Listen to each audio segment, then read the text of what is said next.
Aujourd'hui, nous analyserons...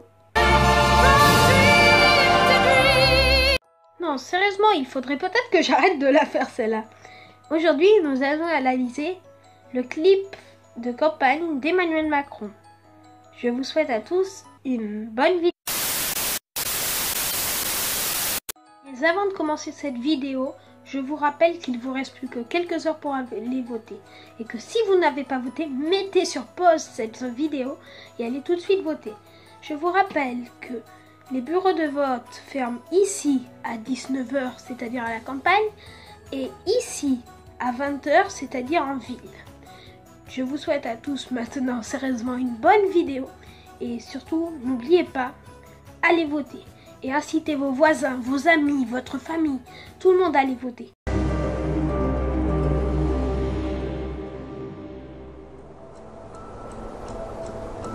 Ma volonté, ce n'est pas d'être élu pour être élu. Dans ceci, Emmanuel Macron essaie de montrer qu'il ne fait pas de la politique par intérêt. Ma volonté, c'est de faire avancer les choses. Les choses, bien sûr qu'il faut changer les choses. Tous les candidats le proposent, mais à leur façon. Avec tout le monde et pour tout le monde. Pour remettre la France sur le chemin du progrès et l'Europe sur ses rails. Emmanuel Macron pense que la France doit rester dans l'Europe.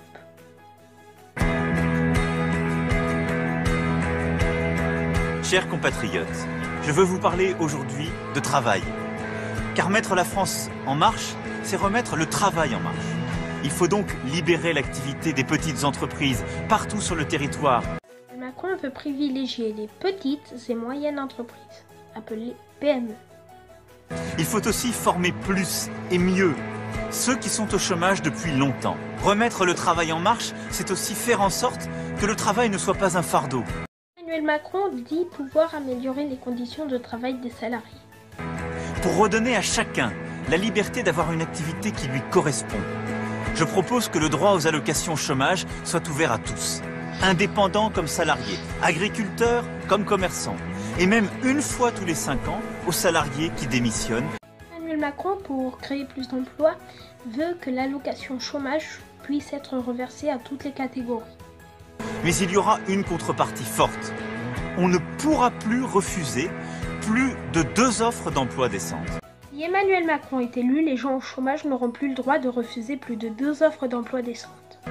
Et puis, remettre le travail en marche, c'est faire en sorte que le travail paye mieux. En supprimant la part des cotisations que vous payez, en revalorisant les heures supplémentaires, en augmentant la prime d'activité. Emmanuel Macron veut mieux payer le travail. Remettre le travail en marche, c'est la seule solution pour remettre notre pays en marche. Alors le 23 avril, votez pour remettre la France en marche. Macron conclut en disant que si l'on vote pour lui, la France se remettra en marche, d'où le nom de son parti. Et sinon, j'espère que cette vidéo vous a plu. N'hésitez pas à la liker, à la commenter, à la partager. Et je vous rappelle qu'il ne vous reste plus que quelques heures pour voter. Les bureaux de vote fermant à 19 h dans les campagnes et 20 h dans les agglomérations. Et je vous dis à très bientôt pour une nouvelle vidéo.